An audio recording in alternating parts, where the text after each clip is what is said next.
Well, everybody are focused on the surface level hype. Something deeper is shifting in the gaming industry. Microsoft has just made a huge move with AMD, and well, once I kind of sat down and really looked at it, and what Sony also said, a bunch of things started to kind of make sense. You know, some of the stuff we didn't see earlier this month?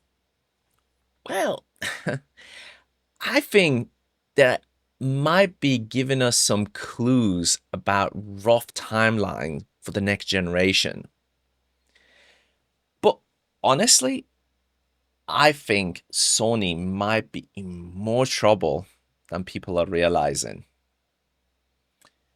My name is Arya, and let's talk about a few small details you might have missed that could have a huge impact on where gaming is going. Alright, so it's been a pretty busy couple of weeks, and that's saying the absolute least, especially with some bombs being dropped by the likes of Microsoft with the big news like ROG Xbox Ally X, also confirming they are working with AMD on the next generation hardware. And that's huge on its own, don't get me wrong, but it's what they said around it that really stood out the most to me. And that's the fact that they are not just building another console, they're building a Windows platform. And that is really important, because what Xbox is basically saying, we're going full PC. And they're making it super clear you're not going to be locked into one store. And again, that is also super important, because what it means is, in this case, you can basically use your Xbox to potentially access Steam Library, Game Pass, your old Xbox games, and maybe even Epic Store. What? We're talking about a fully open, flexible system, and especially with Xbox Anywhere, we're not even going to be limited to the couch. Honestly, to me, that is just mind-blowing. But here where it gets even more interesting. Around the same time, Sony had their investor briefing. They didn't reveal new hardware or anything flashy, but they basically confirmed PlayStation 6. But what they actually said around it, again, is what's super important.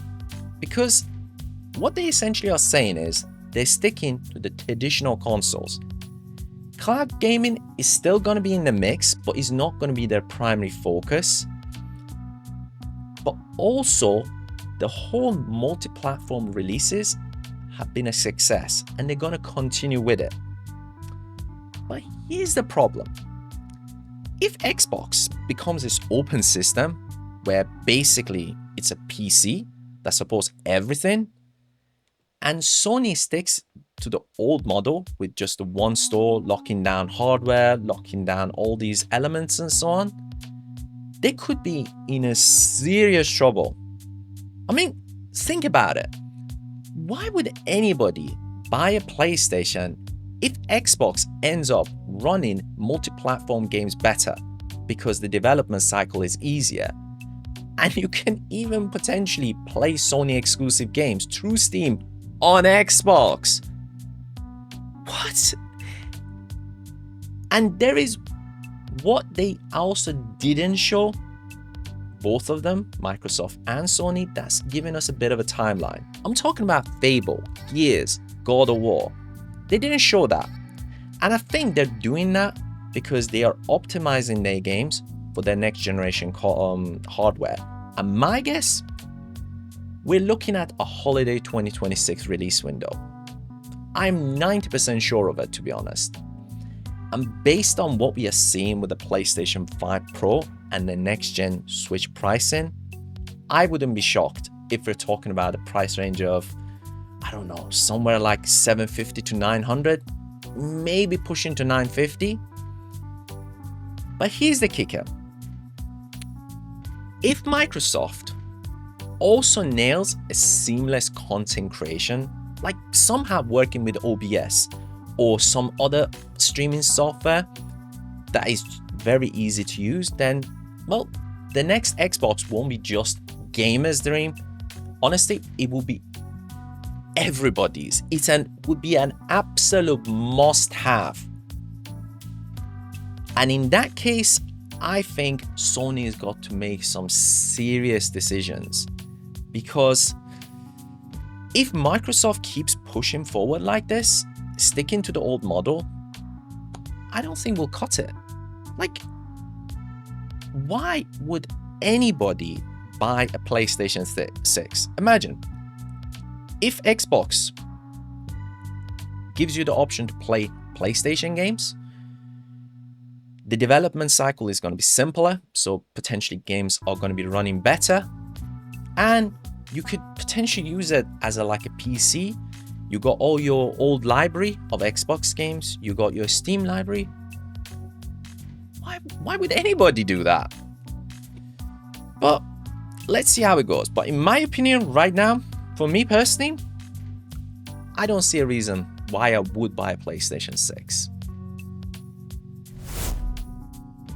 I hope you have enjoyed this content, and if you have, smash that like button and do subscribe, not because you're amazing and you want to support a small channel giving you more content, but because there's going to be loads of more stuff on gaming, tech, streaming, all sorts. So look forward to that.